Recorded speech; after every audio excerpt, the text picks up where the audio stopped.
Hey everyone, SunTide here. I'm back to finally talk about lance builds in Monster Hunter Rise Sunbreak for their final bonus update. If you've been here before, welcome back. If you're new here, hi, I'm SunTide. I make builds for Monster Hunter, but I do that in a bit of a weird way. So rather than pick the stills and put them in some sort of set builder, what I did is I created a whole Python script to go through all the different armor pieces, weapons, decorations, career skills, all of that, to give me the best builds for different conditions. I then take those builds and I compare them to every single monster and their hits and values to figure out which builds are best in which situations. And I summarize that and I report them to you here and now. So yeah, welcome.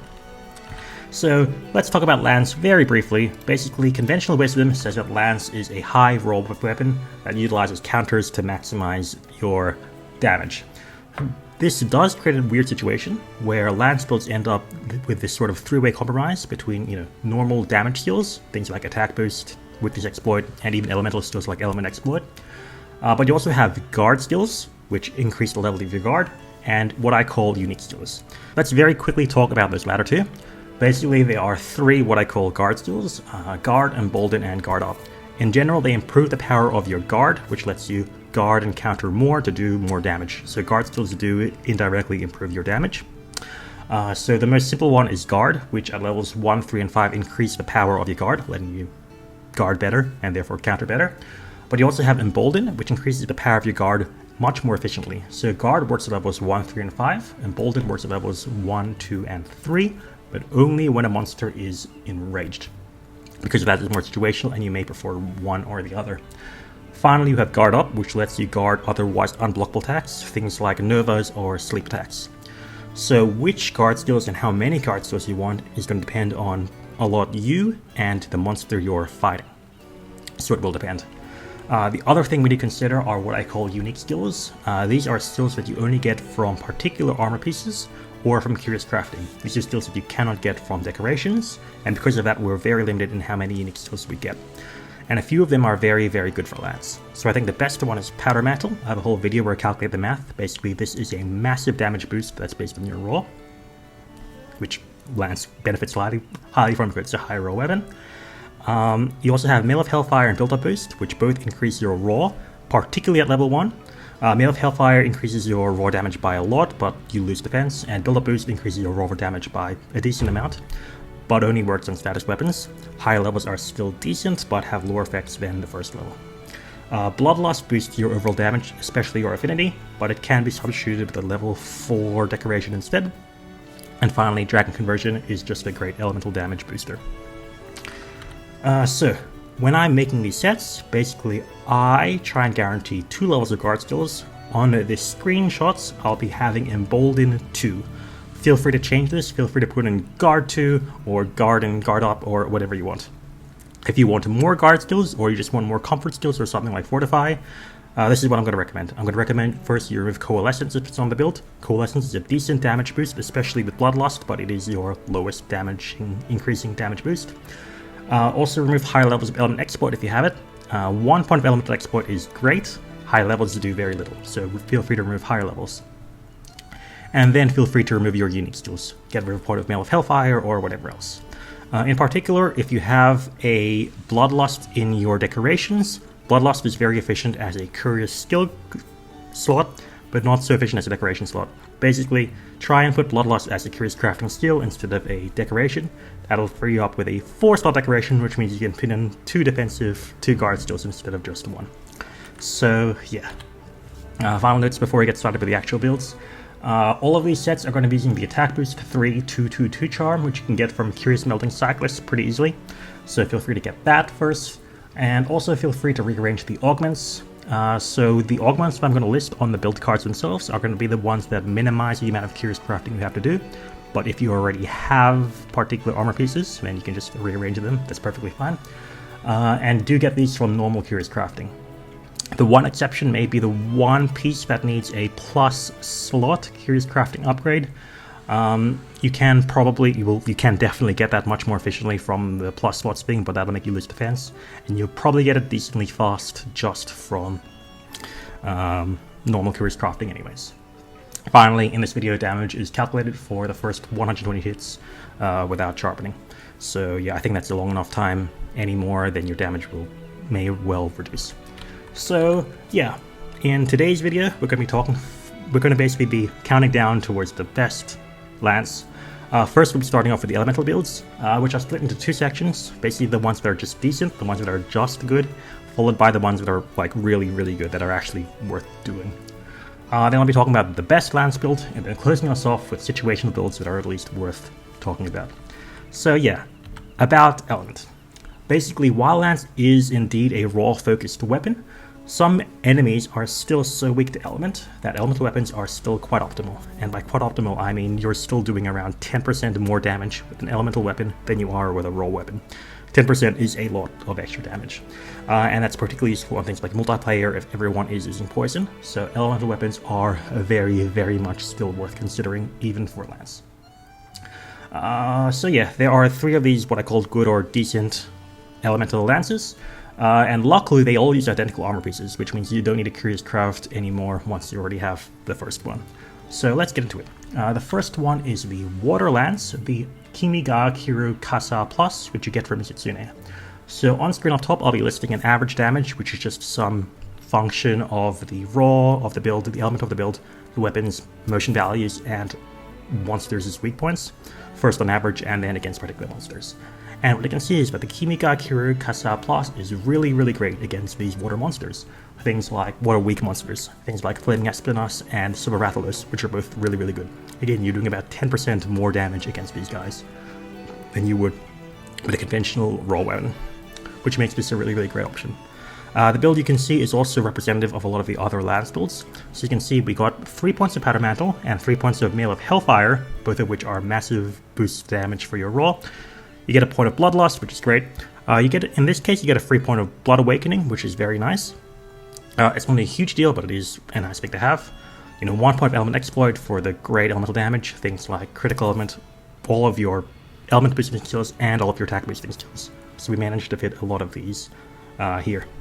And again, we have 2 points of Embolden. Now, if you do want more points of guard skills, first I'd recommend getting rid of a point of Burst, and then Critical Element. Or alternatively, if you really, really want to, you can get rid of a point of Offensive Guard, but Offensive Guard is such a great boost to your overall damage that I would not recommend it. Now, with Watered On, let's talk about the Ice build, the Spinetooth Spear, which is the Zamite Lance. Now, this build has a slightly boosted average damage, and it's good against monsters that are weak to ice instead of water, which are quite a few decent ones. So this includes Fierce Rajang, Seething Basilius, and Diablos, all of which are decently powerful and decently strong monsters. So yeah, this is going to be a very, very similar build, just ice focused instead of water focused, so we're going to be maxing out ice attack instead. Luckily we have the exact same armor pieces, and overall the build is going to be quite similar. We'll still get 3 Mail of Hellfire, we'll still get 3 Powder Mantle, we still get Bloodlust and Blood Awakening, a lot of really, really nice skills, as well as maxed out attack boost and crit eye. Now finally, the last decent elemental option is going to be the Thunder Lance, the Skybore Discharge, which you get from Narwa. Now this is pretty interesting in a disappointing way. Basically, there aren't very many strong monsters that are weak to thunder, so this is decent against Goldrathi and Tigrex, but it only does about like 5% more damage to these guys compared to raw weapons, so it's not great. The monster that is like a very, very weak to thunder is Shogun Senator, but it's Shogun Senator, which is not a very hard monster. So if you are going to abandon one lance, it'll be this one. This is nice, but it's not going to be as useful as any of the others. It's clearly like the 6th best lance. So yeah, those are the decent lance options. Now let's go to the great elemental options. Now despite being elemental, these weapons are amazing for a few reasons. Basically they just have great stats, they have great slots and sharpness, which allow them to really, really boost their element without compromising on their raw at all, so they have both really high. And also, these weapons have the added benefit of being great against some of the strongest and most important monsters in the game. We're going to be counting up now, so we're going to be counting from the 3rd best weapon to the 2nd best weapon to the 1st best weapon. And in my opinion, the 3rd best lance is going to be the Kaktus Begierde, a fire lance that also has a bonus amount of poison because it is a Flaming Espinas lance. So this weapon has a massive average damage at 1207, 1207, and it's great against some really important monsters, in this case Velkhana and Risen Camellios. again, just both of these are great and powerful monsters. So yeah, this has solid fire damage, but because it's a poison weapon, you can boost its raw damage with the skill Buildup boost. So Buildup boost we're going to be getting from the Risen Mizuha sleeves, which you get from Risen Camellias, and we're going to further improve this piece via adding more slots to it via Curious Crafting. Particularly, we're going to try and get 3 slots. That way we'll get 2 extra 4 slots and 1 extra 2 slot, which is very, very nice. You're probably going to try and get this through normal Curious Crafting instead of plus slots Curious Crafting. Basically, it's still pretty common via normal Curious Crafting. Less common than via slots Curious Crafting, of course, but it's common enough that you'll probably get it before you get your other pieces. And if you do it via normal Curious Crafting instead of via plus slots Curious Crafting, you're probably going to have a higher defense and you'll probably save on your essence. So yeah, I would recommend you do normal Curious Crafting for this. Also, you'll probably lose a skill point to actually get plus 3 slots. If you do, make sure you lose Foray. Foray is a damage boost, but it is not the best damage boost. It's relatively minor impact. You can get better skills elsewhere. So yeah, this skill is great. It also has a point of Coalescence, which is again a nice damage boost with Bloodlust, but if you want to use more points of guard, get rid of Coalescence, put in a guard skill instead. This is also one of the ones that use Bloodlust as a decoration, so if you want even more points of guard, I would recommend you get rid of a point of Mail of Hellfire, try and get Bloodlust on that armor piece instead, and that'll give you 2 slots that you can use for guard skills or utility skills. So yeah, this weapon has the 2nd highest average damage of the lances, so this is going to be great in a lot of situations, particularly against the ones where enemies are fire weak. So yeah, this build is great. Now the 2nd best lance in the game is going to be the new Dragon Lance, the Silver Stabber, which you get from the new Primordial Malzeno. Now, this build has slightly lower average damage than the previous Kaktus build, but it has the added advantage of being very effective against some of the strongest monsters. A lot of the strongest monsters are the ones that are most weak to Dragon, whereas all the weaker monsters end up being immune to Dragon. So yeah, this is going to be great against the hard ones, things like Primordial Malzeno, Amatsu, or Risen Shagara Magala, but worse on things like Aknosom and Arzuros. So yeah. Because of that, I'll call this the 2nd highest damage weapon in the game, and the reason why this is so good is because it has so many slots that you can basically use every single skill you want. So just look at this build, it's crazy. We have maxed attack boost, crit eye, dragon attack, burst, crit boost, basically every skill is maxed out. And because we just have so many skills and so much sharpness, it ends up being more efficient to add more element boosting than raw boosting. Even though, again, Lance is in general a raw weapon, you just have so many extra multipliers on this particular build that ends up being worth trying to get more element. In this case, thus, we're going to be using a lot of Dragon Conversion on the Curious Crafting build. This is going to be the only one that actually uses Dragon Conversion, just because the weapon is so overtuned.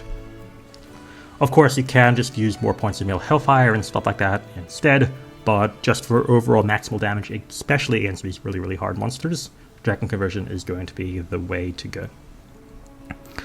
So yeah, you can see the build up screen now. So we have 3 points of Powder Mantle, 3 Dragon Conversion, only 1 point of Mail of Hellfire. Again, if you want more defensive skills, get rid of Coalescence. Consider getting rid of Dragon Conversion and using a Bloodlust and then more defensive skills. So yeah, this is going to be just great against these particular Dragon Weak monsters, of which there are a lot of very, very difficult ones. And finally, let's get to it. The best overall lance in the game. If you've been paying attention, you can probably tell by now, it is the highest roll option, the tiny bit of poison, and that is going to be Dubhe's Asterism, the Lucent Nargacuga. This one has absolutely massive average damage at 1281, and it's going to be great against basically every other monster. So 1273 damage against Risen Crimson Glow of Alstrax, 1322 against Risen Kashal Deora, 1296 against Gordon Magnumala. It's effective against all monsters, particularly those with lower health or poison resistance, just so that poison becomes a bit more effective, but poison isn't a big deal here. Poison's nice because it gives you a build-up boost, which improves your raw. You can see that in the build right now. We have 3 points of build-up boost, 3 points of Mill of Hellfire, 3 points of Powder Mantle, we have Bloodlust, overall great, and you can see we've maxed out basically every other offensive skill in the game. 7 attack boost, 7 crit eye, Camellia's Blessing, just to make sure we have high poison damage, critical boost, whatever else, and we have 117 hits of purple after Master's Touch, which is just great. It's great. So yeah, this is going to be your overall best option. If you do want more points of guard, get rid of, again, a point of coalescence. If you want even more, consider substituting Mail of Hellfire or Buildup boost with a point of Bloodlust, and then changing your Bloodlust decoration to more points of guard. Whether you sacrifice Mail of Hellfire or Buildup boost is up to you. Mail of Hellfire does do more damage than Buildup boost, but makes you lose your defense. So yes, that's up to you, and that's your choice. And yeah, so this is going to be overall your best lance. It's going to be great in all situations. The other ones are going to be particularly good in particular situations, but worse on average.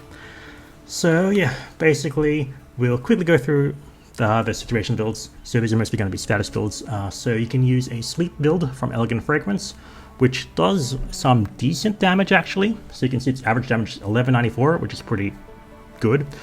The problem is you can't really abuse sleep attacks too much with Lance, at least not as much as Greatsword or Longsword, but still pretty well. And Paralysis does less overall damage, but it uses Paralysis into sleep. These are things that I would recommend-ish for multiplayer, but honestly, if you're on like an organized squad, maybe the other people can use the elemental weapons, the status weapons.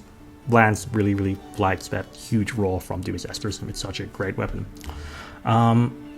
Unfortunately, Blast Lance is not good. The Seething Lance is the best one, but because it has minus affinity and stuff like that, it isn't that good. Even if you take into account, you know, the blast, as it's a blast weapon, it does less damage than Dubhe's Asterism does without poison. So it's never going to be better than Dubhe's Asterism, even if a monster is completely poison immune. So, yeah. In a multiplayer setting, you might want to start to shoot some of your team with elemental lances, just so not everyone is using poison. But if everyone's using different weapons, as the lance player, you probably have higher priority than like the longsword players or whatever else.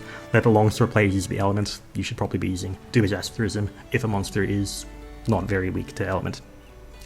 So yeah, overall summary, basically Dubhe's Asterism is the best lance in Monster Hunter Rise Sunbreak in this final update. There are two really good ones, so that's Kaktus Begierde for fire and Silver Stabber for dragon, and also three ones that are a bit situational but can be very good. The water and ice especially, and thunder sort of. And finally, do feel free to vary these according to your preference. I do recommend you changing your levels of guard skills depending on the particular matchup and how you play. And as well, if you want more utility skills, feel free to go for it. I've given you recommendations for which skills you can remove and which skills are really good. So yeah, with all that, thank you all so much for watching. I'll be continuing making videos in this vein for a brief bit. I want to touch on at least a few other weapons. I did a poll in the community tab. The highest result is Sword and Shield, which I may do next.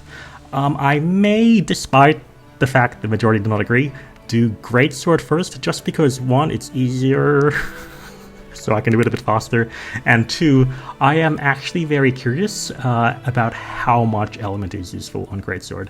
Like again, for Lance as well, conventional wisdom was that raw is king, but we saw that some elemental weapons still do 10% more damage, which I think is significant.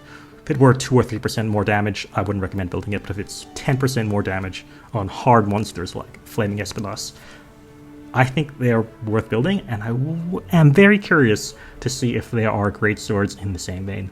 So yeah, and next up will either be Greatsword or Sword and Shield. If you want me to do something else, or if you strongly prefer one or the other, let me know in the comments below and stuff like that. And yeah, feel free to like and subscribe. Please like and subscribe. And thank you all so much for watching, and I'll see you all in the next one. Bye.